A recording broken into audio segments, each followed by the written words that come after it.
పఠింప శ్రేష్ఠ గ్రంథము బైబిల్, పఠింప శ్రేష్ఠ గ్రంథము బైబిల్, అనుదినము పఠించిన ప్రేమతోడ నడుపును. ఓ పఠింప శ్రేష్ఠ గ్రంథము బైబిల్.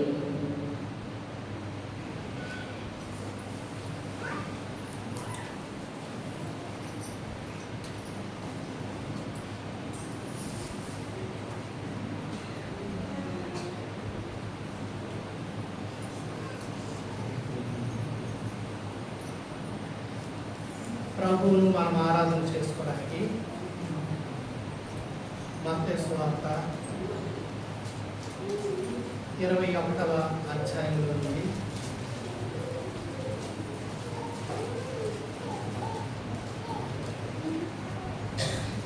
మొదటి 9 వచనాలు చదువుకొని మనము ప్రభువును ఆరాధన చేసుకుందాం.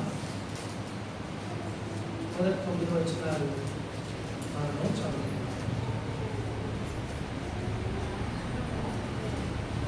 మత్తయి సువార్త 21వ అధ్యాయం మొదటి 9 వచనాలు.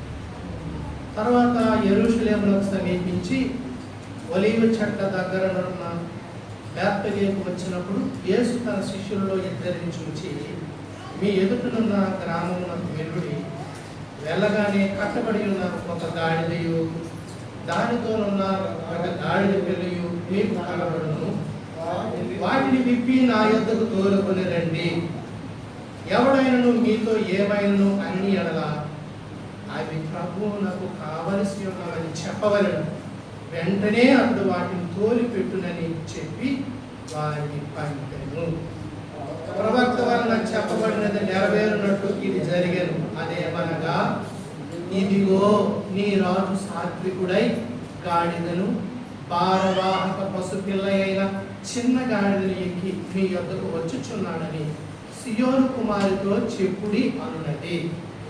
శిష్యుడు వెళ్ళి యేసు తనకు ఆజ్ఞాపించిన ప్రకారం చేసి ఆ గాడిదను దాని పిల్లను తోడుకొని వచ్చి వాటి మీద తమ బట్టలు వేయగా ఆయన బట్టల మీద కూర్చుండెను. జన సమూహంలో అనేకులు తమ బట్టల దారి పొడుగున పరచిరి. కొందరు చెట్ల కొమ్మలు నరికి దారి పొడుగున పరచిరి. జన సమూహంలో ఆయన ముందు వెలుగు వచ్చుచుండిన వారు, దావీదు కుమారునికి జయము, ప్రభువు పేరిట వచ్చువాడు స్తుతింపబడును గాక, సర్వోన్నతమైన స్థలములలో జయము అని కేకలు వేయుచుండిరి.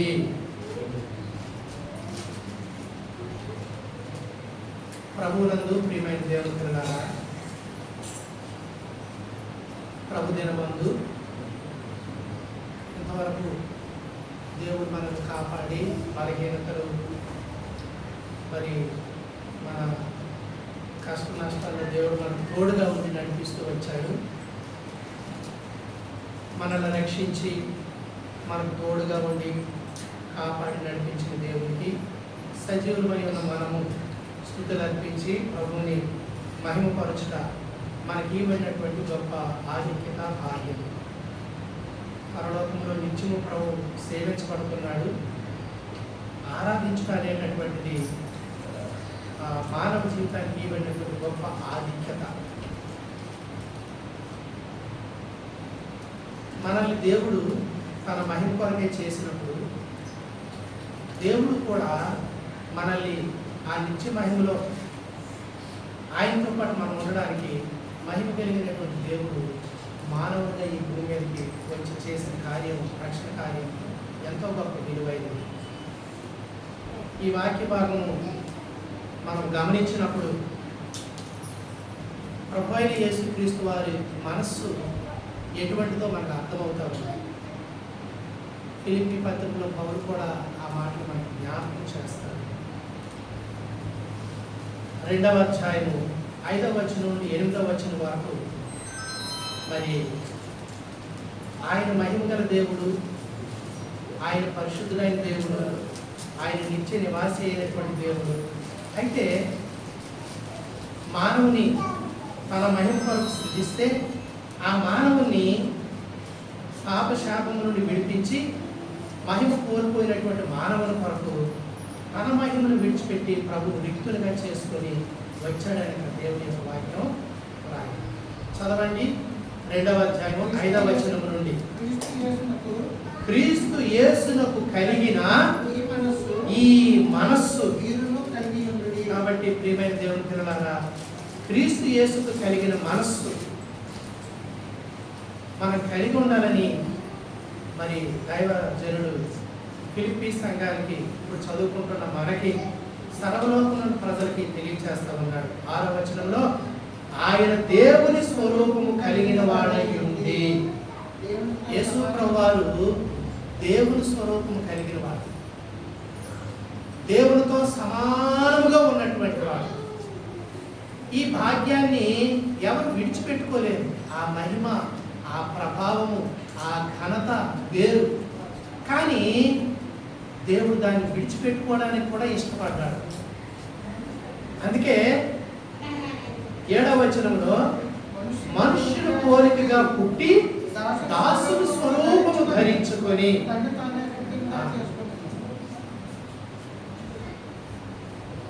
కలెక్టర్ ఆఫీసులో జిల్లా కలెక్టర్ గారు మరి ప్రతిరోజు ఆయన వచ్చి ఆయన సాంబార్లో ఆయన ఉంటారు.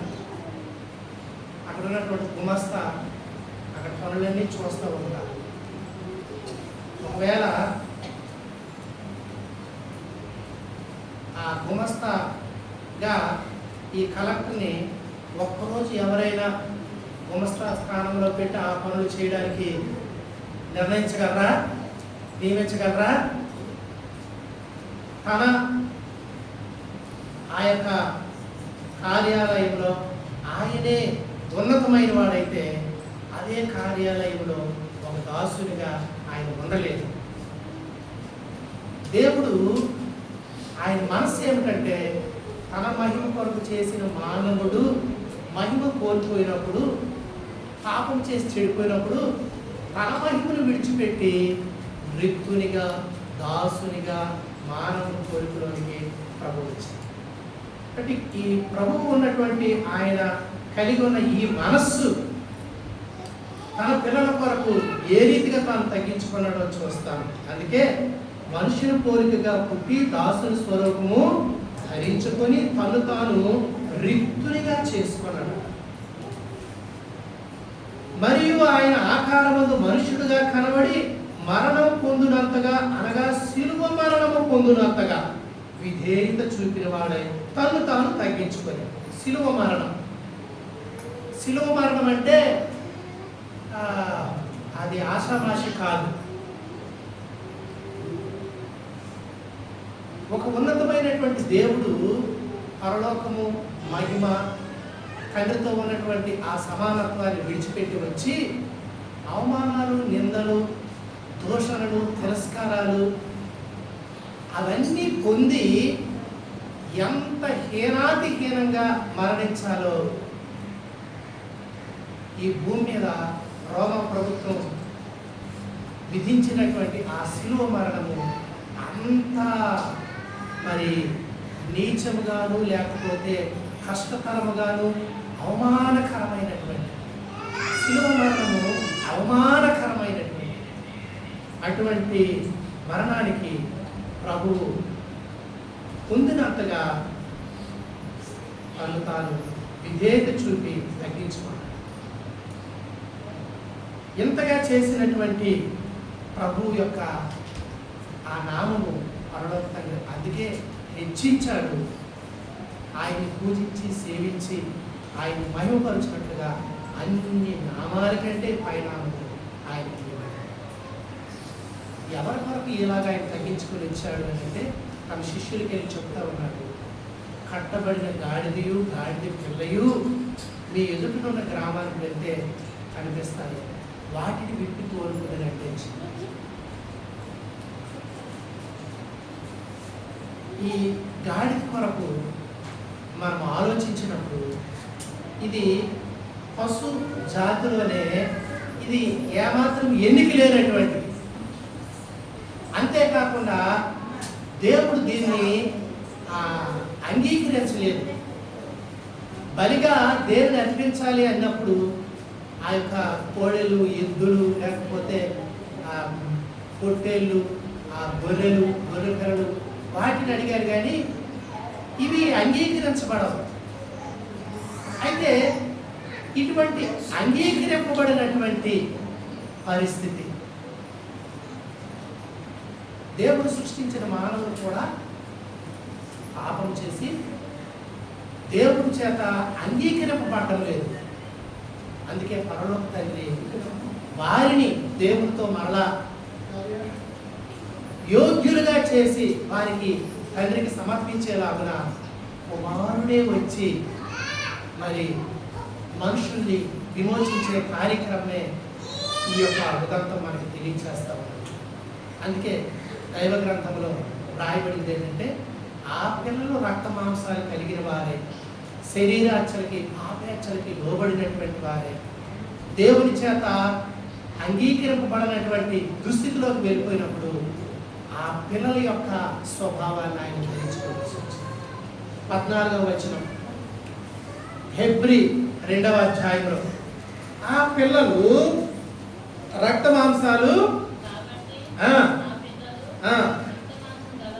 రక్త మాంసములు గలవారైనందున ఆ ప్రకారమే ఈ యొక్క శరీర రక్తాలతో ఈ భూమి మీద ఉన్నటువంటి మానవుని జీవితంలో ప్రియమైనటువంటి వాళ్ళ పాపము వలన వచ్చు జీతం ఏమైంది? మరణం. ఆ మరణము వలన ఇప్పుడు దాస్యానికి లోబడ్డారు వాళ్ళు. అదే చెప్తుంది. మరణం ద్వారా అపవాదిని 15వ వచనం 14-15, కాబట్టి ఆ పిల్లలు రక్త మాంసాలు గలవారైనందున ఆ ప్రకారమే మరణం యొక్క బలము గలవారిని, అనగా అపవాదిని మరణం ద్వారా నశింప చేయుటకును జీవిత కాలమంతయు మరణ భయం చేత దాస్యములకు లోబడి వారిని విడిపించుటకును ఆయన కూడా రక్త మాంసములలో పాల్గొన్నాడు. ఇది ఈ ఉద్దేశంతో ఆయన శరీరం దాచి వచ్చారు. ఎందుకంటే మరణ భయం, దాస్యము, అపవాది లోబడ్డము, మరి ఈ భయాలన్నీ కూడా మానవునికి ఉంటాయి. అందుకే ఆ దాస్యం నుండి విడిపించడానికే రక్త మాంసంలో పాలు. 16వ వచనం 17వ వచనం చూస్తే, కావున ప్రజల పాపములకు పరిహారము కలుగు చేయుటకై దేవుని సంబంధమైన కార్యములలో కనికరమును నమ్మకము గల ప్రధాన యాజకుడు నిమిత్తము అన్ని విషయములలో ఆయన తన సహోదరుడు వంటి వాడు కావలసి వచ్చెను. కాబట్టి కనికరము, దైవ కార్యాన్ని మన పట్ల జరిగించడానికి కనికరము, నమ్మకం గల ప్రధాన యాజకుడు. ప్రధాన యాజకుడికి ఏ కనికరం లేదు. పాపం చేసిన వారికి ఏదో ఒక బలి అర్పించాలి. అయితే ఈ ప్రధాన యాజకుడు కనికరం గలవాడు. వేరొక బలిని ఆయన కోరలేదు, కానీ తను తానే అర్పించుకున్నాడు. అందుకే ప్రియమైనటువంటి దేవుని పిల్లలు, ఆయన మనుషుల పాపాన్ని బాపడానికి పరిశుద్ధుడైనటువంటి దేవుడు శరీరధారిగా ఈ భూమిని రక్త మాంసాలు ధరించుకోవచ్చు. రక్త మాంసాలు దేవుని రాజ్యాన్ని స్వతంత్రించుకోలేవు.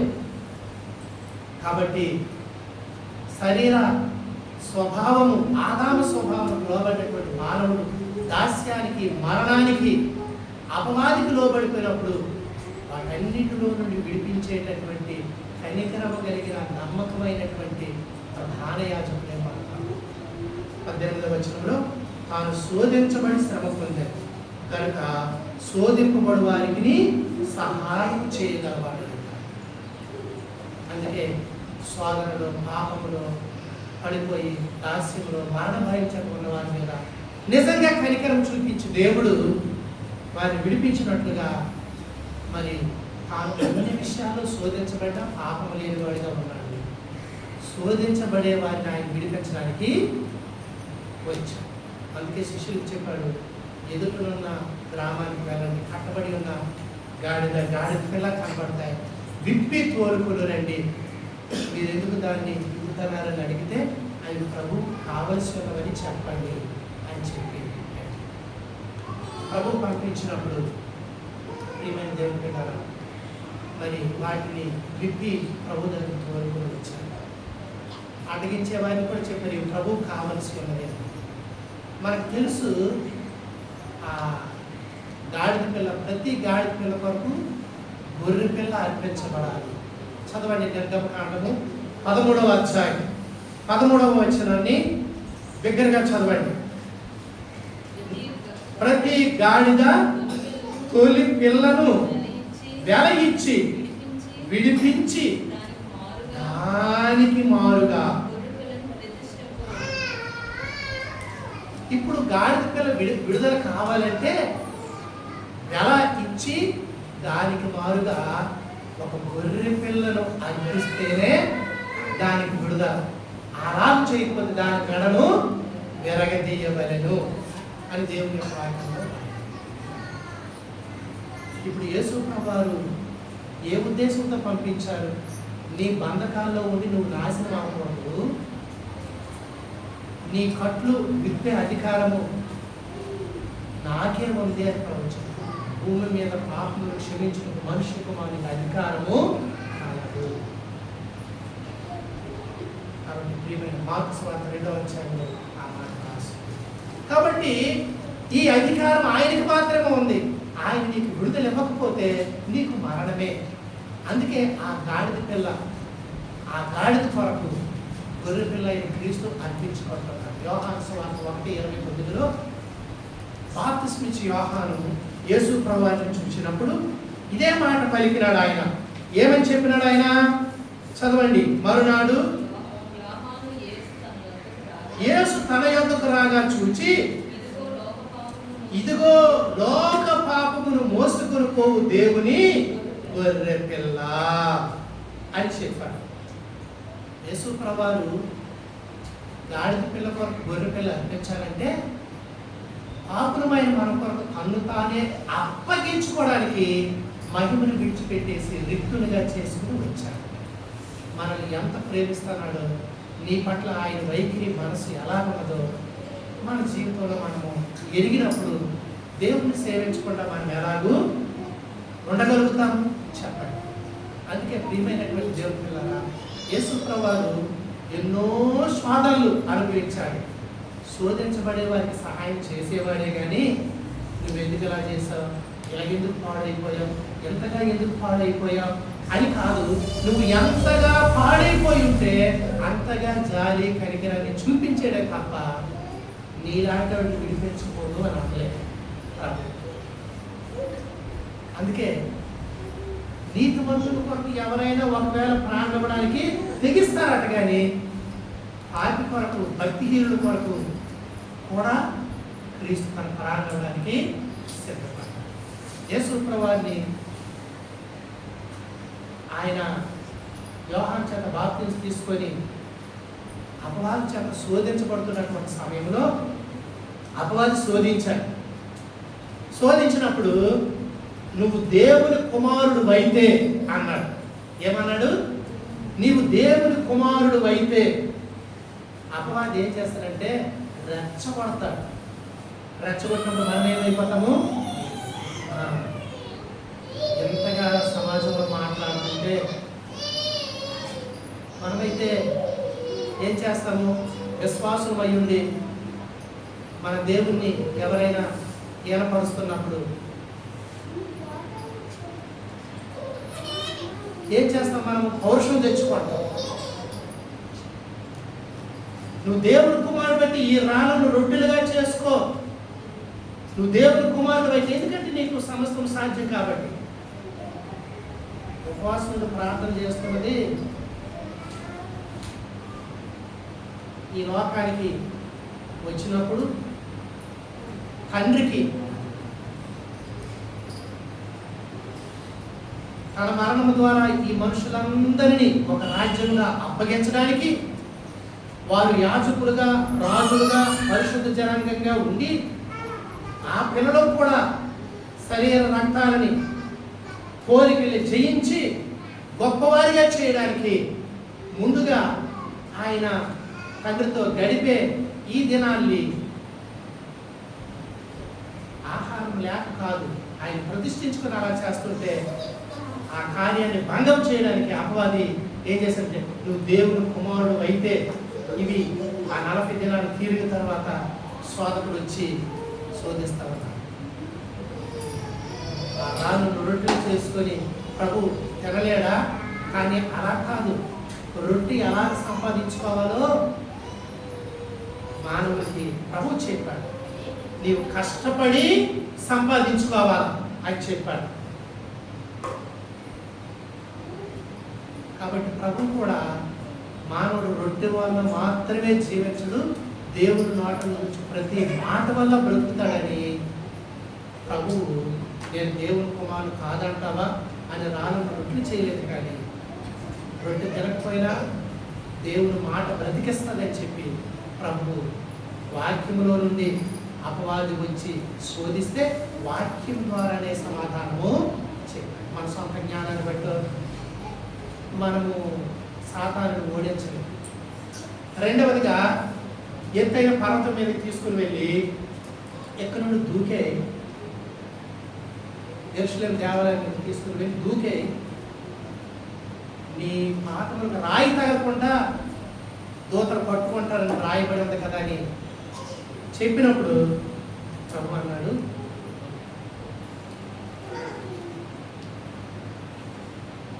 4వ అధ్యాయం మత్తయి సువార్త, అక్కడ ఈ సంగతులు రాయబడ్డాయి. 4వ అధ్యాయం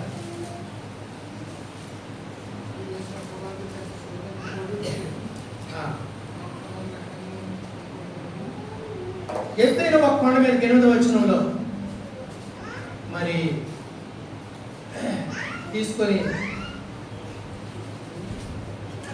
6వ వచనం రాయి, నీవు దేవుని కుమారుడు అయితే క్రిందకి దుముకు అని చెప్పాడు. ఎందుకంటే రాయబడింది కదా, నీ పాదానికి ఎప్పుడు రాతి తగలకుండా తన దూతలు పంపించి కాపాడతారని, ఎత్తుకుంటారని.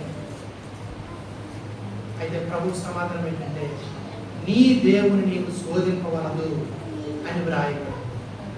అంటే దేవుని శోధించకూడదు.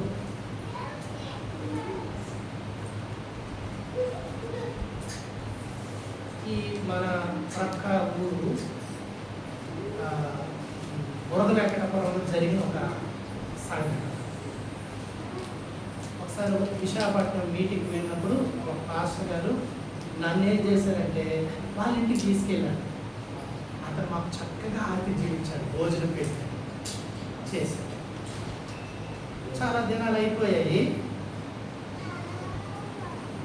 ఒక చిన్న బండి కొనుక్కొని కూరగాయలు దాని మీద వేసుకొని మా వీలు వచ్చాడు.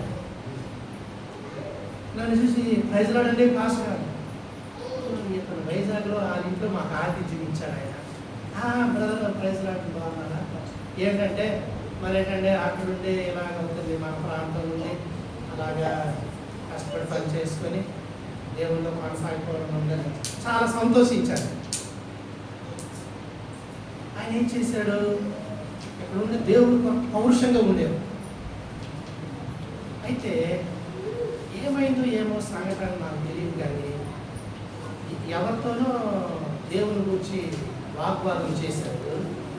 వాగ్వాదం చేసి మరి అలానా తారీఖులు ఇది జరుగుతుంది అని ఏదో పంది వేసుకుని చెప్పాడు. అప్పుడు జరగకపోయేసరికి ఆయన గురి పెట్టుకొని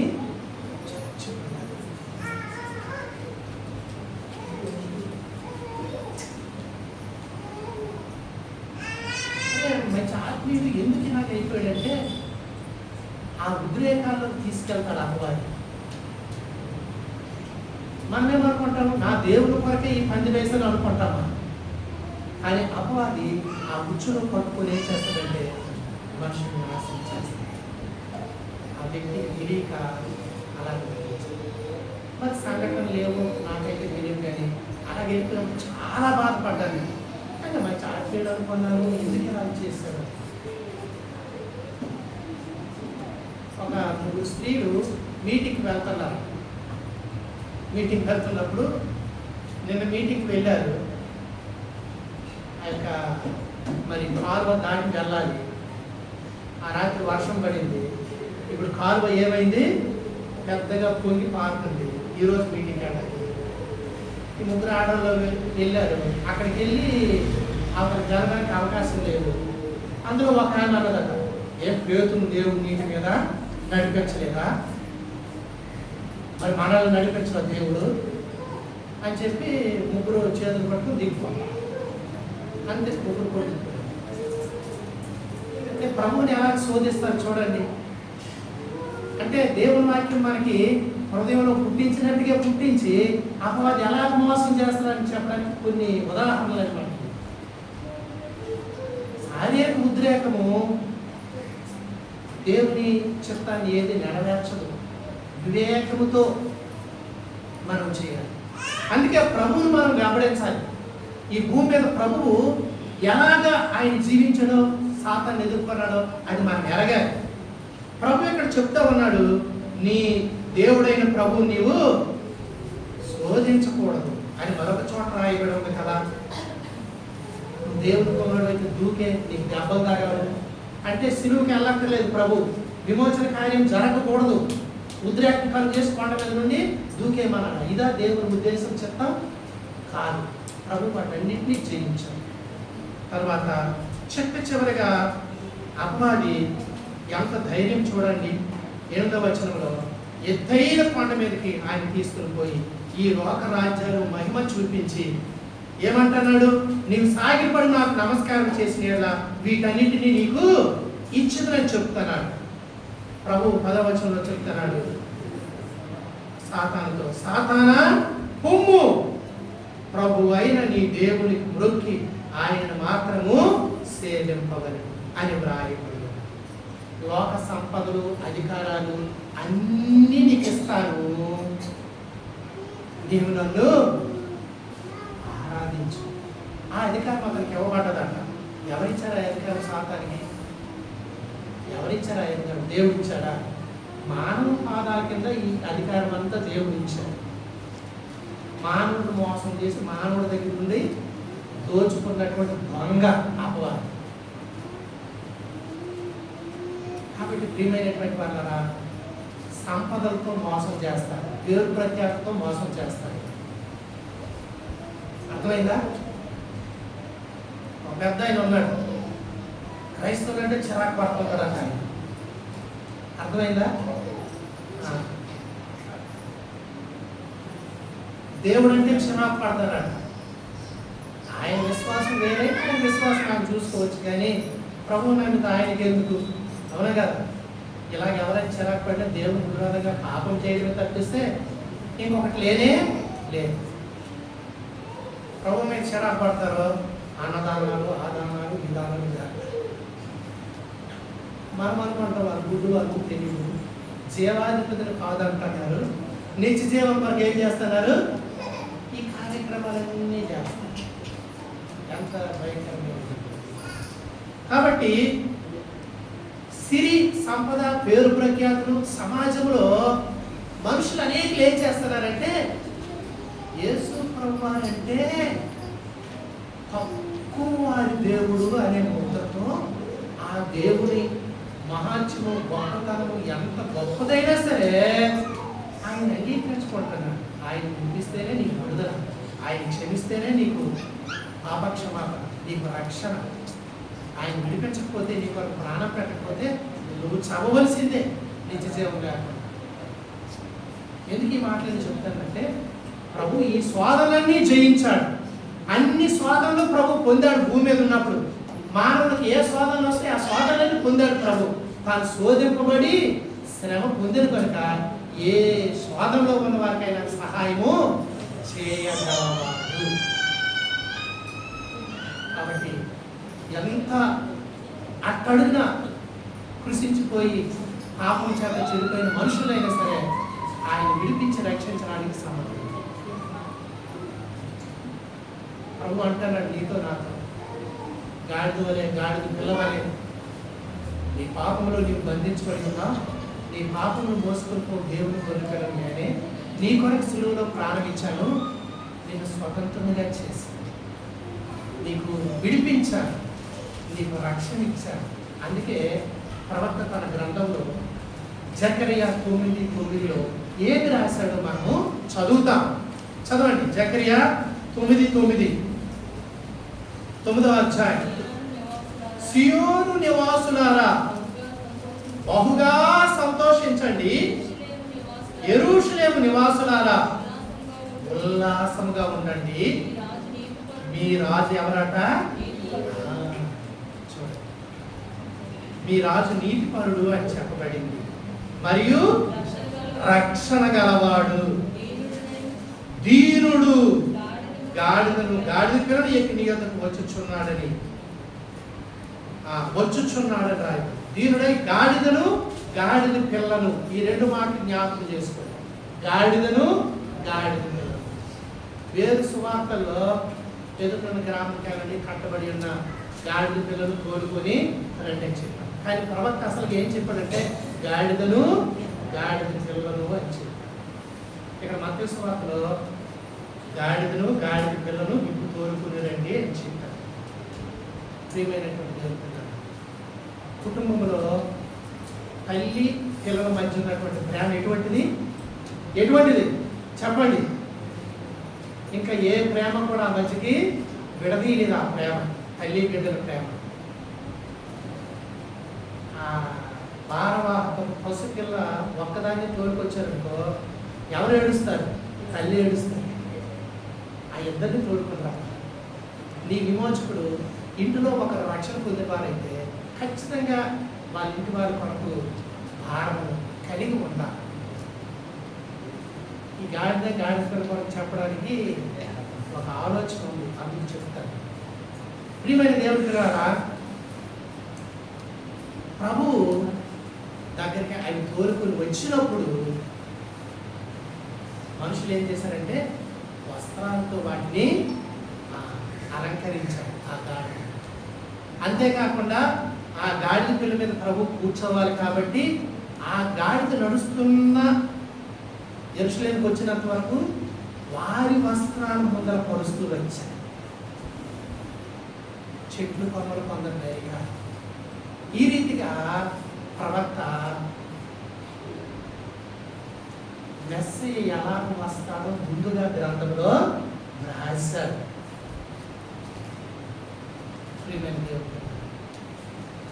దేవుడు తన ప్రజలకు బలం, దేవుని కార్యాలు వారి కన్నులతో చూసినటువంటి ఇశ్రాయేలీయులు ఫరో అంత బలమైన రాజు చేతిలో నుండి వారిని ఎవరూ విడిపించలేరు. కానీ ప్రపంచంలో బలమైనటువంటి రాజు ఫరో, వారి గుర్రాలు రథాలు, అతని చేతిలో నుండి ఏ యుద్ధాయుధము లేకుండా దేవుడు ఏం చేశాడు? విడిపించి తీసుకొచ్చి వారి బల గర్వాన్ని భంగపరిచాడు. ఫరో రథాల్ని, గుర్రాల్ని, సైన్యాన్ని ఎర్ర సముద్రంలో ఏం చేశాడు? ముంచి వేశాడు. తన ప్రజలకు విడిపించాడు. అక్కడ కూడా గొర్రెపిల్ల రక్తం వారి ద్వారబంధానికి అంటించుకున్నాడు. గొర్రెపిల్ల రక్తం చిందించకపోతే విడుదల లేదనే సంగతి ఎక్కడ కూడా మనము చూస్తాం. నీ నా పాపాల కొరకు ప్రభు శిలువలో మరణించకపోతే నీకు విడుదల లేదు. ప్రభువుని తప్ప నువ్వు ఎవరిని సేవించాలి? ఆయన కంటే నువ్వు దేన్ని ఎక్కువగా కోరుకోవాలి? అనేక శోధన వేదనలో నుండి మనల్ని జయించడానికి మనకి ఎవరు శక్తి ఇస్తారు? ఏలి కాలంలో ఓపెనింగ్ మీన్ హాస్టల్ ఇద్దరు ఏం చేశారంటే యాజకులుగా చేసేవారు, కానీ వారికి మారు మనసు లేదు. వాళ్ళ దగ్గర 3 ముళ్ళ పొంగి ఒకటి ఉండేది. ఇప్పుడు వ్యవసాయం చేసినప్పుడు వ్యవసాయాలకు ఏమైనా అక్కర్లేదు. కర్రకి కట్టే ఆ ఇలప పొక్కెంతో అది పట్టుకొని గడ్డ అంతా తిరగేస్తూ నూర్చేవారు. అటువంటి 3 కొంకిలతో చేయబడిన ఒక అస్త్రం ఉండేది. అదేం చేసేవాళ్ళు? బలి అర్పించిన తర్వాత దేవునికి ఆ కొవ్వు అంతా బలిపేట మీద దహించవలసినటువంటి పరిస్థితిలో ఆ పని చేయకముందే యాజకులు ఏం చేసేవారంటే వాళ్ళ ఆ మాంసపు కొండలో ఈ 3 ముళ్ళ కొంకి పెట్టి ఏం చేసేవారంటే దాంతో ఇలా లాగితే వచ్చినటువంటి మాంసం అంతా యాజకులు తన కొరకు తీసుకునేవారు. అందుకు శిలోహలో వాళ్ళు అర్పణలు చేయడానికి ప్రజలు మరి బాధపడేవారు. ఏంటి, ఉండండి, దేవునికి దహించిన తర్వాత ఆ క్రూవాన్ని అర్పించిన తర్వాత అప్పుడు మీకు ఇస్తామంటే అప్పుడు మీరు వండుతూ ఉంటారు, ఉడికించింది మీ దగ్గర యాజకుడు తీసుకోడు, పచ్చి మాంసమే కావాలా అని చెప్పేసి వాళ్ళు ఏం చేసేవారంటే 300 పొంగుతో తీసుకునేవారు. అలా దేవుడికి బలివ్వడానికి ఆ ప్రజల మనసులు బాధ పెట్టడం చేశారు. అంతేకాదు మందిరంలోకి వచ్చి కూడా వాళ్ళు చేయలేని కార్యాలు చేశారు. ఇదంతా చూసి దేవుడు సంతాపపడ్డాడు. ఫిలిస్తీన్లతో యుద్ధం వచ్చింది. యుద్ధంలో మరి దేవుని పిల్లలు ఓడిపోతారు.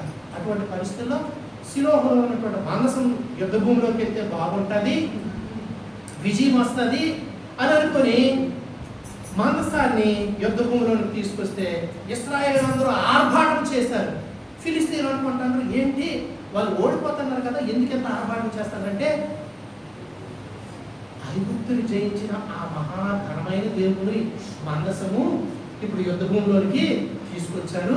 భయంకరుడైన ఆ దేవుని ఎదుట ఎవరు నిలబడతారు, కాబట్టి మనము ఓడిపోతాము, ఫిలిస్తీయులారా మీ సాయశక్తుల యుద్ధం చేయండి, మీ పట్టు మీ దేశం పక్కన వాళ్ళు చెప్పుకొని వాళ్ళ పట్టుదలతో యుద్ధం చేశారు. వీళ్ళు నైతికంగా చెడిపోయారు. దేవుని బలుల అర్పించిన వారిని కూడా విసిగించారు. అందులో వీరి మనసులో దేవునికి చూడలేదు. యుద్ధ భూమిలో మనసును తీసుకొచ్చినంత మాత్రం దేవుడు వారికి సహాయం చేయలేదు. వేల మంది కూలిపోయారు. యాజకులిద్దరూ చచ్చిపోయారు, చంపేశారు. మందసాన్ని ఫిలిస్తీన్ దేశానికి పట్టుకుపోయారు. ఇశ్రాయేలు అందరూ బాధపడతారు. ఫీనహాసు భార్య ప్రసవిస్తుంది. ప్రసవించినప్పుడు మందసము పట్టబడింది. తన భర్త చనిపోయాడు. వార్త తెలిసి మామ పడిపోయి చచ్చిపోయాడు.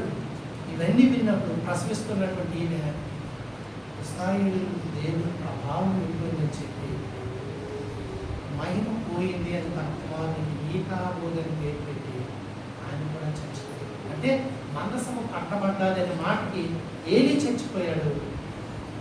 ఇదంతా జరిగిందని చెప్పి ఏలీ కోడలు కూడా చచ్చిపోయాడు. అంటే దేవుని సన్నిధి వాళ్ళకి దూరం అయిపోయింది. 7 నెలలు ఫిలిస్తీన్ దేశంలో దేవుని మందసము ఉండిపోయినప్పుడు దాన్ని దాగోను గుడిలో పెట్టారు. తీసుకెళ్ళి ఎక్కడ పెట్టారు? దాగోను గుడిలో పెట్టారు. దాగోను గుడిలో పెట్టినప్పుడు ఏంటైంది? దాగోను యొక్క చేతులు తెగవేయబడ్డాయి. తెల్లవారి చూసాక ఆ చేతులు మళ్ళీ కవర్ చేశారు, పెట్టారు దాగోను. మందసము అలా కట్టబడి దాగోను ఎలాగ ఉన్నాడు. మరుసటి రోజు మరమ్మతు చేసిన దాగోను ఏమైపోయాడు? ఆ శిరస్సు ఈ యొక్క చేతులు తెగవేయబడి అక్కడ మందసం ఎదురు పడిపోయి ఉంది. ద్వారబంధం ఉంది. ఆయన ఈ దేవుడు మహాదేవుడు, మా దాగోను ఈ దేవుని దగ్గర నిలబడలేకపోయింది అని వాళ్ళకి అర్థమైపోయి ఆ రోజు కూడా దాగోను గుడికి ఫిలిస్తీన్ వెళ్ళడము మానేసి అది పాడుగా వదిలేశారు ఆ దేవాలయం. అప్పుడు దేవుడు పాపం ఫిలిస్తీన్ మీదకి వచ్చి రహస్య స్థలాల్లో వారికి గడ్డలు పుట్టాయి. ఎక్కడెంత గడ్డ పుట్టింది, ఈ తొడల మధ్య ఎంత గడ్డ పుట్టింది. కాబట్టి వాళ్ళు ప్రతివాడు ఎలుగుబంటులో నడుస్తున్నారు. దేవుడు మొత్తాడు వాళ్ళందరూ. చాలా మంది చచ్చిపోతారు. అమ్మ బాబోయ్, ఈ మహాదేవుని ఇక్కడ మేము ఉంచలేమని వేరొక పట్టణానికి పంపించారు, ఎక్రోని పంపించారు. అలాగే ఫిలిస్తీన్లో 5 పట్టణాలు చెప్తుంటే ఎక్కడికైతే అక్కడే గడ్డలు రాగలు వస్తున్నాయి. ఎలకలు వచ్చి వాళ్ళ పంటల్ని అమలు చేస్తాయి. అప్పుడు ఫిలిస్తీన్ సర్దారులు శకును గారిని పిలిచారు. శకును గారిని పిలిచి ఎందుకు ఇలాగ అవుతుందంటే ఈ దేవుని మందసాన్ని స్వస్థలానికి పంపించేయాలి. అలా పంపించాలంటే ఆయనకి మహిమ చెల్లించి పంపించాలి. ఆయన కోపము, ఆయన హస్తము మీ మీద ఉన్నది, భారంగా ఉన్నది. అందుకే మీకు ఈ గడ్డల రోగం వచ్చింది. ఈ మీ పంటలు పాడు చేసే ఆ యొక్క చుంచులు.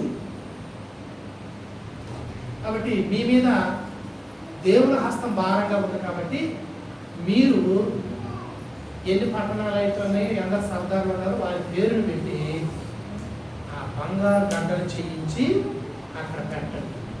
మీ పంటలు పాడు చేసే ఆ చుంచుల రూపంగా ఆ బంగారం చేయించి అక్కడ పెట్టి పరిహారం చెల్లించి ఆయన మహిమ చెల్లించి ఒక ప్లాన్ చెప్పారు. వాళ్ళు దేవుడు చెప్పింది కాదు, ఆ ఫిలిస్తీయ శకునగాళ్ళు చెప్పారు. ఏమిటంటే ఈ మధ్యనే డెలివరీ అయినటువంటి 2 పాడి ఆవులు తీసుకురండి అని చెప్పారు. ఆ 2 పాడి ఆవులు తీసుకొస్తే ఆ 2 పాడి ఆవులు తోడని ఇంటికి తోలుకొని కొండి అని చెప్పారు. ఈ 2 పాడి ఆవులు తీసుకొని రండి అని చెప్పారు. మీరు చేయించిన కొత్త బండి ఈ 2 పాడి ఆవులకి ఆ బండికి కట్టండి.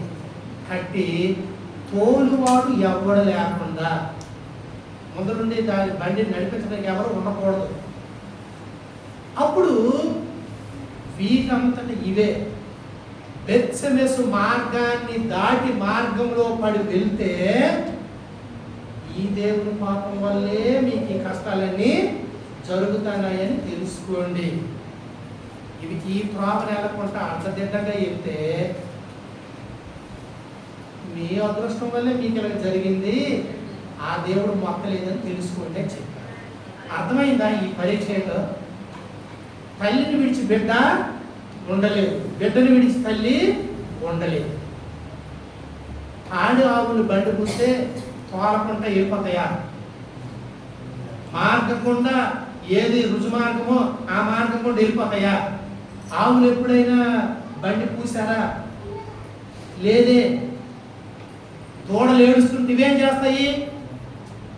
బండి ఎట్టుపోతుంది. ఇప్పుడు దూడ నుండి కాసిపోతాయి. ఆ 2 దూడలు ఎటుంటే అటుపోతుంది ఈ బండి. కానీ అవి అరుచుకుంటూ వెళ్ళిపోతాయి అట, అరుచుకుంటూ వెళ్ళిపోతాయి అట. వాటిని సృష్టించినటువంటి రక్షకుని కొరకు ఆ పిల్లలను కూడా త్యాగం చేసి వెళ్ళిపోతాయి అట. చూడండి, 1 సమూయేలు గ్రంథం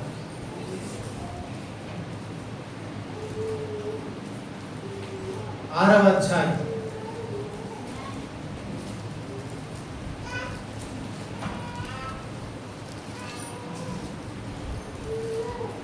7వ వచనం నుండి, కాబట్టి మీరు క్రొత్త బండి ఒకటి చేయించి కాడి మోయని పాడి ఆవులను 2 తోలి తెచ్చి బండికి కట్టి వాటి దూడలను వాటి దగ్గర నుండి ఇంటికి తోలి యెహోవా మందసం ఆ బండి మీద ఎత్తి అపరాధార్థముగా ఆయనకు మీరు అర్పించవలసిన బంగారు వస్తువులను దాని ప్రక్కనే చిన్న పెట్టెలో ఉంచి అది మార్గమున పోవునట్లుగా విడిచిపెట్టుడి. అది బెత్షెమెషు పోవు మార్గమును బడి ఈ దేశపు సరిహద్దు దాటిన ఎడల ఆయనే ఈ గొప్ప కీడు మనకి చేసినని తెలుసుకొనవచ్చును. ఆ మార్గమును కోరి ఎడల ఆయన మనలను మొత్తలేదనియు మన అదృష్టము చేతనే అది మనకు సంభవించినని తెలుసుకొందమని వారు అలాగున 2 పాడి ఆవులను తోలి తెచ్చి బండికి కట్టి వాటి దూడలను ఇంటి లోపల పెట్టి యెహోవా మందసము బంగారు గడ్డలను పందికొక్కు రూపములు గల ఆ చిన్న పెట్టెలను బండి మీద ఎత్తగా ఆవులు రాజమార్గమును బడి చక్కగా పోవచ్చు అరుచుచు బెత్షెమెషు మార్గమున నడిచెను. చూడండి ప్రియమైన దేవుని పిల్లలారా, నిజంగా చూసినప్పుడు ఆ పక్షులు, పశువులు, జంతువులు కూడా సృష్టికర్తకు ఆయన త్యాగానికి ప్రతీకగా వాటిని అర్పించుకొని ఇహలోక మమకారాలు, బంధాలు కూడా ఆయన త్యాగం చేసి ఉంటారు. వాళ్ళు పరీక్షించాలనుకున్నారు దేవుని, వాళ్ళు పరీక్షించాలనుకున్నారు పాడి ఆవుల చేత. పాడి ఆవులు దూడల వైపే వెళ్తాయి కానీ రాజమార్గాన్ని వెళ్ళవు. అందులో మళ్ళీ ఇవి అరుస్తున్నాయి. ఏమని అరిచి ఉంటాయో వాటి భాష మనకి తెలియదు. కానీ వాక్యంలో అరిచాయి అని రాయబడింది. అరిచాయి అని రాయబడింది. యేసు ప్రభువారి శిష్యులు యేసు ప్రభువారు మరణించిన తర్వాత యోహాను సువార్త 5వ అధ్యాయంలో పేతురు అన్నాడు, నేను చేపలు పట్టుదును అని చెప్పి. శిష్యులు అన్నారు, మేము కూడా వచ్చేదము అని దగ్గర వారు చెప్పారు. ప్రభు ఏ పని కొరకు వారు నిర్ణయించాడో ఆ పని కొరకు వారు పోలేదు. ఇప్పుడు దేని కొరకు వెళ్ళినాడు? మునుపటి వదిలేసిన దోణులు, వదిలేసిన వలలు, వాటిని పట్టుకొని మునుపటి జీవనానికే వారు సాగిపోయారు. క్రీస్తు కొరకు వారి జీవితాలు సిలువ వేయడానికి, శ్రమలు పొందడానికి మరి అప్పగించుకోక భయపడ్డారు. ప్రభువుని ఎప్పుడైతే చంపారో వాళ్ళు సముద్రానికి మళ్ళీ వారి డ్యూటీకి వెళ్ళిపోయారు.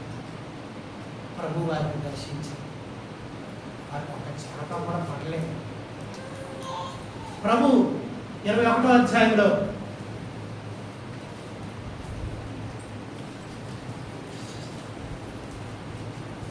పిల్లలారా మీ దగ్గర భోజనానికి ఏమైనా ఉందంటే ఏమీ లేదన్నారు.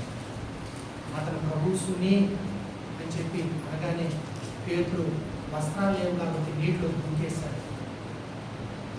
మీరు కొంచెం రోజు తీసుకెళ్ళి అప్పుడు వైపు వరవేయండి అని చెప్తే 150 గొప్ప చేపలు పడ్డాయి. ఇప్పటికే టైం అయిపోయింది. రాత్రంతా శ్రమ పడ్డారు, ఆకలితో ఉన్నారు. ఒక యూత్ మీటింగ్లో చెప్పారు ఈ మాట. కోషి గారు చెప్పారు, వారి ప్రాణాలు ఇవ్వడానికి భయపడి శిష్యులు మరలా సముద్రానికి వెళ్ళిపోయారు. చేపలారా రాత్రంతా వారు పట్టారు, వారికి ఏమీ దొరకలేదు. ఎవరైనా మీ ప్రాణాలు ఇచ్చి వాళ్ళకి పాఠం చెప్పడానికి వస్తారని ప్రభు పిలిపించాడు. 153 గొప్ప చేపలు వచ్చాయి. అప్పుడు రాత్రంతా రాలేదంట. మీ ప్రాణాలు ఇవ్వడానికి సిద్ధమేనా అన్నాడట ప్రభు. 153 గొప్ప చేపలు వచ్చాయి. వాళ్ళు చేపలు ఒడ్డుకి తీసుకొని రాకముందే ఒడ్డు మీద నిప్పుల మీదకి కొన్ని చేపలు రావాలన్నాడు ప్రభు. అవి ఏం చేసాయంటే నిప్పుల మీద ఎలాగా ఎగిరి ఆ నిప్పుల మీద కాలిపోయాయి. వాళ్ళు పట్టి తేకముందే ఇక్కడ నిప్పుల మీద చేపలు. అధ్యాయం మీరు ఇంటికి తవ్వచ్చు. చేపలు పిల్లలారా మీ దగ్గర ఏమైనా ఉన్నాయి? మా దగ్గర ఏమీ లేదు. కానీ ఆహారం కొరకు వస్తారని చేపలు జరిగితే నిప్పుల మీదకి చేపలు వచ్చాయి, వలలోనికి చేపలు వచ్చాయి. నా శిష్యులు నన్ను వదిలి వెళ్ళిపోయారు. పాఠం నేర్చుకోండి అప్పుడు శిష్యులు. అందుకే వారి ప్రాణాలు అర్పించినట్టుగా వారి సేవ చేశారు. ఈ 2 పాఠాలు ఏం చేశారో తెలుసు. చదవండి. 1 సమూయేలు 6వ అధ్యాయం 13వ వచనం. బెత్షెమెషు వారు లోయలో తమ గోధుమ చేలను పోయుచుండిరి. వారు కన్నులెత్తి చూడగా మందసము వారికి కనబడింది. దానిని చూసి వారు సంతోషించి ఆ బండి బెత్షెమెషు వాడైన యెహోషువ యొక్క పొలములోనికి వచ్చి అక్కడ ఒక పెద్ద రాతి దగ్గర నిలవగా వారు బండి యొక్క కర్రలను చీల్చి ఆవులను యెహోవాకు దహన బలిగా అర్పించాయి. ఆ 2 ఆవులు ఏం చెప్పి ఉంటాయి అరిచినప్పుడు? ఏం చెప్పి ఉంటాయి అరిచినప్పుడు? అమ్మా, దేవుని కొరకు సృష్టించిన వారి కొరకు మేము వెళ్ళిపోతున్నాం, ఏం సంభవిస్తుందో మాకు తెలియదు, తిరిగి మేము మీ దగ్గరికి రాలేకపోవచ్చు అని నేర్చుకుంటూ వచ్చుకుంటూ వెళ్ళిపోతారు. అవి ఏడకపోయినా సంతోషంగా చెప్పుకుంటారు, సృష్టికర్త కొరకు వాడబడుతున్నాము అని చెప్పేసి. యేసు ప్రభువు త్యాగం ఎంత గొప్పదో ఈ మాటలన్నీ చూస్తున్నప్పుడు మనకి అర్థమవుతారు. ఆయన ప్రేమ ఎంత గొప్పదో. అంటే 12వ అధ్యాయంలో రోమాపత్రికలో సజీవ యాగంగా మీ శరీరం దేవునికి సమర్పించింది. మిమ్మల్ని విలువ పెట్టుకున్నటువంటి దేవునికి పరిశుద్ధముగాను దేవునికి అనుకూలమైన సజీవ యాగముగా మీ శరీరంలో ఆయనకి సమర్పించండి. మిమ్మల్ని విడిపించిన విడుదల అంత గొప్పది. క్రయం చెల్లించి పరలోక తండ్రి చెయ్యి విడిచాడు అంటే తండ్రి నుండి కుమారుడు వేరుపరచబడ్డాడు. ఆ దూడలు తల్లులు వేరు చేయబడ్డాయి. కానీ దేవుడు గాడిదను గాడిద పిల్లను కలిపాడు, తోలుకొచ్చాడు. యేసు ప్రభువులో మనం సమకూర్చబడతాం. యేసు ప్రభువులో మనం సమాధానం పొందుతాం. యేసు ప్రభువు మనల్ని ఐక్యపరుస్తాడు. తాను బలైపోయాడు. మనల్ని వాత్సల్యానికి ప్రేమకి దగ్గర చేసి ఆయన మీ పట్ల కనికరం చూపించేటటువంటి ప్రధాన యాజకుడు. ఎందుకంటే ఆయన అన్నీ అనుభవించి వచ్చాడు. ఎంత కనికర సంపద! అందుకే నమ్మకమై కనికరం కలిగిన ప్రధాన యాజకుడు అని రాసి, గాడిని గాడి పిల్లలు వేరు చేయొద్దు, తీసుకుని రండి అని అంది. మనలను పరమ తండ్రితో కలపడానికి పరలోక తండ్రి అతని చెయ్యి విడిచిపెట్టేస్తాడు. దాహానికి, అవమానానికి, నిందకి తండ్రి నా ప్రాణం నీకు అప్పగించుకుంటానని చెప్పి ప్రభు శిలువలో తన ప్రాణాన్ని విడవడం జరిగింది. మన విమోచన ఎంత గొప్పదో మనకు అర్థమవుతుంది. ఇప్పుడు ఆ గాడిద పిల్ల ప్రభువుని మోయడానికి కష్టపడతాయి, ఇష్టపడతాయి. మనం ప్రభు సువార్త కొరకు ఆయన సాధనంగా, సాక్షిగా ఆయన సిలువ మోయడానికి, ఆయన మహిమపరచడానికి, ఆయన ఘనపరచడానికి వెనుకంజ వేస్తామా, హృదయపూర్వకంగా చేస్తామా? ఈ కార్యాన్ని మనం అర్థం చేసుకున్నప్పుడు ఇష్టపూర్వకంగా ఆయన మనము సేవిస్తాం. అదే 12వ అధ్యాయంలో పరిశుద్ధమును అనుకూలమునై ఉన్న సజీవ యాగముగా మీ శరీరములను ఆయనకు సమర్పించు. అక్కడ మాటలు గమనించండి. పరిశుద్ధమును సజీవ యాగముగా, దేవునికి అనుకూలముగా సజీవ యాగంగా మీ శరీరం ఆయనకి. ఈ దేహం దేవుని వల్ల మనకి ఇవ్వబడి పరిశుద్ధాత్మక ఆలయంగా ఉండడానికి ఆయన దేహము అవమానానికి. యేసు ప్రభువారు ఎన్ని గాయాలు పొందారో గూగుల్లో ఉంది. ఎన్ని గాయాలు పొందారో ఉన్నది. ఈ మేకులు, ముళ్ళ కిరీటము, కొరడా దెబ్బలు అనుకుంటాం. అవన్నీ ఎన్ని గాయాలలో లెక్కించబడ్డాయంటే అరికాల మొదలుకొని తల వరకు కూడా ప్రభు గాయపరచబడిన గాయం లేదు. ఎందుకంటే ఇప్పుడున్న ఈ దేహము విమోచన కలుగు చేసి దేవుడికి ఇచ్చాడు. దేహము దేవుని వల్ల మీకు అనుగ్రహించబడింది. మరలా దేవుడు మీకు ఈ నూతన జన్మతో, నూతన అనుభవంతో, రక్షణతో దేవుడు మీకు ఇచ్చాడు. మరలా దీన్ని దేహము జారత్వం కొరకు కాదు, ప్రభువు కొరకు అని రాయి సజీవ యాగంగా శరీరం అర్పించి మీ దేహముతో దేవుని మహిమపరచండి అని వారికి రాయబడి. ప్రియమైనటువంటి దేవుని పిల్లల యెరూషలేముకి గాడిద పిల్ల మీద ప్రభు వెళ్ళి అక్కడ ప్రవచనం నెరవేరునట్లుగా మీ రాజు ఎలా వచ్చాడు? ఆయన వచ్చాడు. ఆయనతో పాటు ఏం తీసుకొచ్చాడు? గాడిద పిల్లను తీసుకొచ్చాడు. మనకు ఒక మాట ఉంది,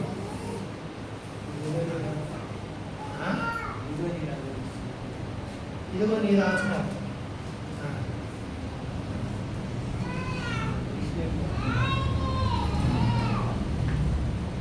మనము సియోను గీతాల్లో నుండి చూసినప్పుడు 193వ పాట ఏమని చూడండి.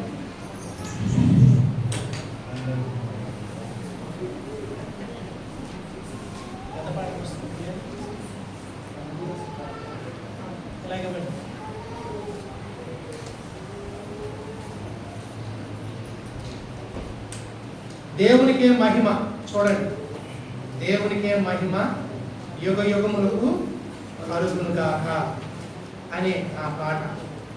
ఆ పాటలో దేవునికే మహిమ, నెంబర్ చెప్పండి, చూడండి, దేవునికే మహిమ 164. యుగ యుగములకు కలుగును గాక, యుగ యుగములకు కలుగును గాక, దేవునికే మహిమ.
ఆఖరి చరణం పాడాం.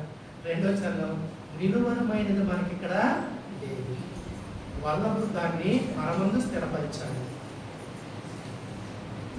అది అందుకొరకు మనల్ని విడిపించి అది మనకి ఇవ్వడానికి, అందుకే ఆయన మనకు పూజించాలి. సియోనుపురముకు దేవుడు నగరము సొంపుగా తెచ్చాడు. మన కృప ద్వారానే, కృప వల్లే కానీ మనకి విమోచన, విశ్వాసం చేత మనకి రక్షణ మన యోగ్యతను బట్టి కాదు. అందుకే ఆయన మనము సేవిస్తున్నాం. 4వ చరణంలో పరదేశులుగా మనం చేయక ప్రభుని ఇంటి వారసులుగా చేశాం. ఈ చరణాల్లో ఈ భూ సంబంధమైనది ఏదైనా ఉందా? దేవుడు విమోచించింది మనము ఆస్తంతా కూడబెట్టి సంపాదించుకోలేనిది విశ్వాసం ద్వారా ఆయన కృపను బట్టి స్వతంత్రించుకోవడానికి, ఆయనతో పాటు యుగాలు ఆయన సేవించడానికి ఆ పరలోక 12 గుమ్మాలు ఆ పట్టణాన్ని స్వతంత్రించుకోవడానికి. ఇప్పుడు ఆ గుమ్మాలు గుమ్మం దగ్గరికి వెళ్తే మనం ఏం చేయాలమ్మా? అలా దించి లోపలికి వెళ్ళాలి. అవునా కదా? గుమ్మం పొందిన నాకేం భయం లేదంటే అవునా కదా? కాబట్టి ఈ భూమిని ఎంతగా తగ్గించుకుంటే ఆ గుమ్మాలు కూడా నేను అక్కడ సాధించుకొని వెళ్ళక్కర్లేదు, అలా ఎత్తుకొని వెళ్తా. ఇక్కడ జీవితానికి ప్రతిఫలమే ఆ బహుమానం. కాబట్టి ప్రియమైనటువంటి దేవుని పిల్లరా, మన ఆరాధన కేవలం ఈ భూ సంబంధమైన వాటి కొరకే కాదు, ఈ లోకం కొరకే క్రీస్తునందు మనం విశ్వసించిన మనుషులందరికంటే దౌర్భాగ్యం. కాబట్టి దేవుడు ఎందుకొరకు నేను విమోచించాడో అని జ్ఞాపకం చేస్తాను. ప్రభు తన ప్రాణం పెట్టి నేను విమోచించాడు. అపవాదితో పోరాడాడు, గెలిచాడు. ఏ భయంతో ఆ పిల్లలు ఉన్నారో ఆ భయాలన్నీ తొలగించి, మరణ భయం తొలగించి, బంధకాల నుండి విప్పి మరి ప్రభు వారిని చేర్చుకున్నాడు, మనల్ని చేర్చుకున్నాడు. నీ విమోచన నీ రాజు, రక్షణ గలవాడు, నీతిపరుడు, ధీరుడు. ఈ రాజు కొరకు 47వ కీర్తన.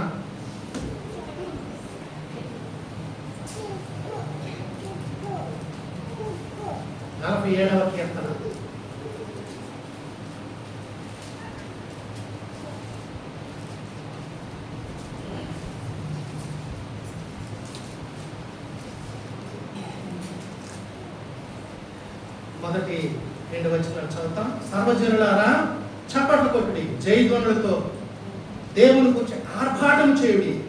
యెహోవా మహోన్నతుడు, భయంకరుడు, ఆయన సర్వ భూమికి మహారాజయ్యున్నాడు. 5వ వచనం. దేవుడు ఆర్భాటముతో ఆరోహణమాయను, బోరధ్వనితో యెహోవా ఆరోహణమాయను. దేవుని కీర్తించుడి, కీర్తించుడి, మన రాజును కీర్తించుడి. దేవుడు సర్వ భూమికి రాజయ్యున్నాడు. రమ్యముగా కీర్తనను పాడుడి. దేవుడు అన్ని జనులకు రాజయ్యున్నాడు. దేవుడు తన పరిశుద్ధ సింహాసనం మీద ఆసీనుడై ఉన్నాడు. జనముల ప్రధానులు అబ్రహాము యొక్క దేవుని జనుడై కూడుకొని ఉన్నారు. భూ నివాసులు ధరించుకుని కేడములు దేవునివి, ఆయన మహోన్నతుడాడు. 95వ కీర్తన మొదటి 7 వచనాలు. 95వ కీర్తన మొదటి 7 వచనాలు.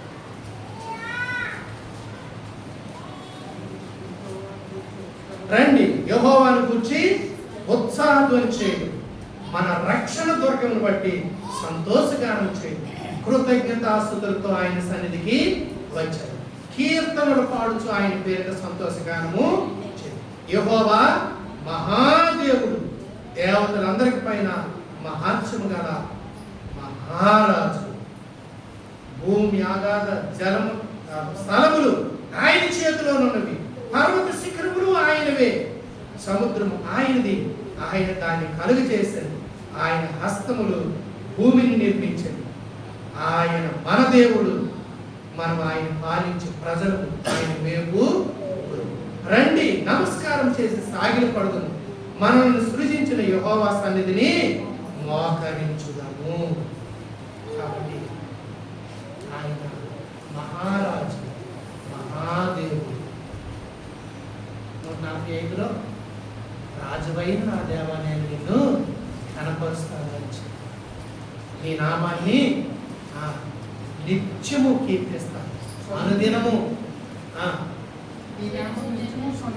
సన్నుతించేదను, అనుదినము నేను నిన్ను ఏమంటున్నాడు? రాజువైనా నా దేవా.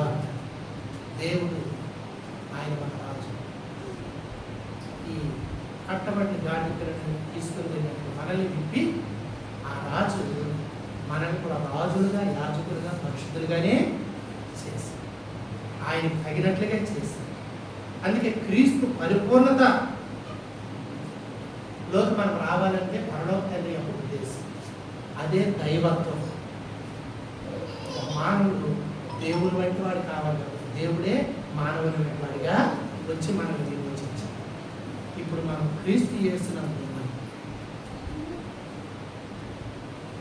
కొరింథీ మొదటి పత్రిక 1వ అధ్యాయం ఆయన 29 నుండి 31 వరకు ఉన్న మాటలు అవే మనకి తెలియచేస్తూ ఉన్నాయి. మన స్థితిని అవి చూపిస్తూ ఉన్నాయి. చదవండి. ఏ శరీరం దేవుని ఎదుట అతిశయింపకుండునట్లు వెర్రి వారిని దేవుడు ఏర్పరచుకొని ఉన్నాడు, బలవంతులైన వారిని, బలహీనులైన వారిని దేవుడు ఏర్పరచుకున్నాడు, నీచులైన వారిని, తృణీకరింపబడిన వారిని, ఎన్నిక లేని వారిని దేవుడు ఏర్పరచుకున్నాడు. అయితే ఆయన మూలంగా మీరు క్రీస్తు యేసులో ఉన్నారు. అతిశయించేవాడు ప్రభువునందే అతిశయించాలి. కాబట్టి దేవుని మూలంగా యేసయ్య మనకి ఏమై ఉన్నదంటే జ్ఞానం, నీతి, పరిశుద్ధత, విమోచన. కాబట్టి అన్నింటిలో ఆయనకే ప్రాముఖ్యత కలిగించాలి. వారితో కలిసి మనము ప్రభు పేరును పంపించబడిన రాజుకి మనం జయధ్వనులు చేయాలి, ఉత్సహించాలి, ఆర్భాటం చేయాలి, ఆరాధన చేయాలి. కాబట్టి మనం విమోచించి పరిశుద్ధమైన పిలుపుతో పిలిచి మన కొరకు ప్రాణం పెట్టి రక్షణ నీతితో మరి మనల్ని కప్పి ఆ ముత్యాల పురమైన ఆ యొక్క కుమార పట్టణానికి మనల్ని వారసులుగా చేసినటువంటి తండ్రికి, రాజులుగా, యాజకులుగా, పరిశుద్ధులుగా చేసినటువంటి ప్రభువుకి, లోకం నుండి విరిపించి పవిత్రపరిచి ప్రత్యేకపరిచి మనల్ని నిలబెట్టిన దేవుడికి ప్రభువైన యేసుక్రీస్తు వారి ద్వారా పరమ తండ్రికి కృతజ్ఞతలు, స్తుతులు, ఆరాధనము సమర్పించాలి. అంటే మన విమోచన కొరకు, మన రక్షణ కొరకు, నీతిగా తీర్చబడడానికి కొరకు, ఆ పరలోక పట్టణానికి వారసులు అవ్వడానికి, రాజులు, యాజకులు ఆ ఉన్నతమైన స్థితి పొందడానికి ప్రభు చూపించిన ఆ కటాక్షాన్ని బట్టి ప్రభుత్వాన్ని సేవించి ఆరాధించాలి. మోకాళ్ళని కొద్ది మాటలతో ప్రభుత్వాన్ని ఆరాధన